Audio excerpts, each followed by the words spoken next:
Hello all.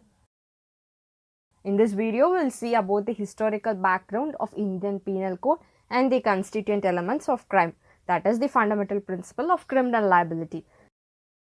So, moving into the historical background of Indian Penal Code, Indian Penal Code was drafted in 1860 on recommendations of the First Law Commission of India, established in 1834 under the Charter Act of 1833. It is drafted by, that is under the chairmanship of Lord Thomas Bobington Macaulay. It came into force in British India during the early British Raj period in 1862. It is enacted by Imperial Legislative Council. It is enacted on 6th October 1860. The code came into operation on 1st January 1862. The code came into force in Jammu and Kashmir on 31st October 2019 by virtue of the Jammu and Kashmir Reorganization Act 2019 and replaced the state standard penal code. IPC is a substantive law, that is, it defines crimes and punishments in criminal law. It is divided into 23 chapters and 511 sections. And so far, 73 amendments have been made. The last amendment was the Criminal Law Amendment Act 2018. Next, moving into the constituent elements of crime. The fundamental principle of criminal liability is that there must be a wrongful act, actus reus. It is the physical aspect of crime combined with a wrongful intention, mens rea. It is the mental aspect of crime.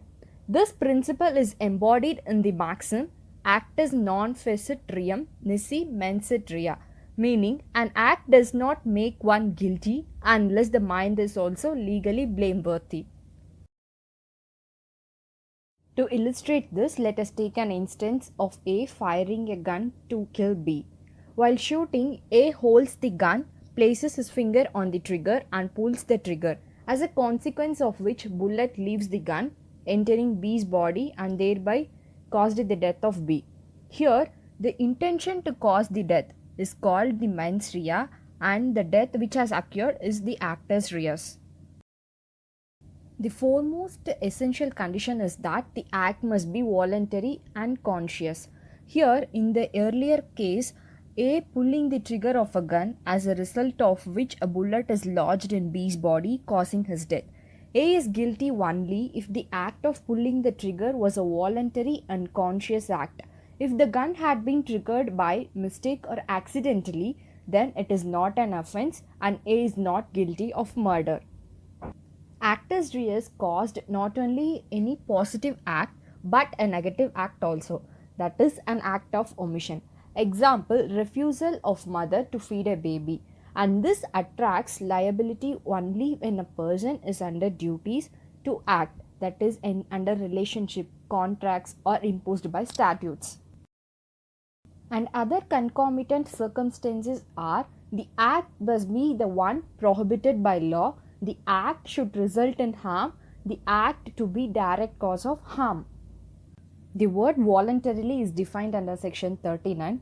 It is said that a person is said to cause an effect voluntarily when he causes it by means whereby he intended to cause it, or he knew or had reason to believe to be likely to cause it.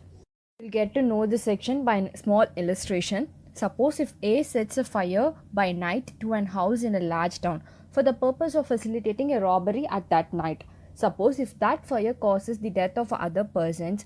Here, though A may not have intention to cause death, his intention was only to steal, but that fire causes the death of the other persons. So here, the death has caused voluntarily of his act. So here, A committed the crime. The requisites of actus reus varies depending on the definition of the crime. Actus reus may be with in reference to place, fact, time, person, consent, the state of mind of the victim, possession, or even mere preparation. The causation in crime must be an immediate cause and not a proximate cause. Ordinarily, a crime is not committed if the mind of the person doing the act is innocent. There must be some blameworthy condition of mind before a person is made criminally liable. The object of mens rea is to punish a person with guilty mind and not an innocent person. So if we see mens rea, the mental element of crime is intentionally, voluntarily, willfully, knowingly, reason to cause belief that causes to death, etc. Particularly, there must be an intention and motive for a crime to take place. What is motive? What is intention? Motive is the reason for an action which lends or tempts the mind to indulge in a criminal act, whereas intention is an active desire to do an act. Mens rea is not a unitary concept. Depending on the nature of the crime, mens rea may be presence or existence of intention in some cases, or requirement of knowledge in some and negligence in some other. In case of knowledge as mens rea, knowledge is that awareness of the consequences of the act or knowledge of facts and circumstances and the effect of one's conduct. In case of negligence as mens rea, a person is negligent if he fails to exercise reasonable and proper care and precaution, skill, or foresight as a reasonable man in his situation would exercise. Next, on whom does the burden of proof lies? Accused of crime is innocent unless and until proved guilty.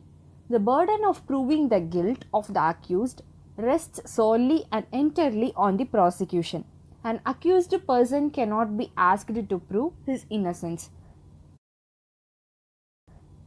So these are the two constituent elements of crime and the fundamental principles of crime to take place. In next video, we'll see general exceptions to a crime. Thank you for watching this video. If you liked this video, please do like and subscribe to my channel. Thank you.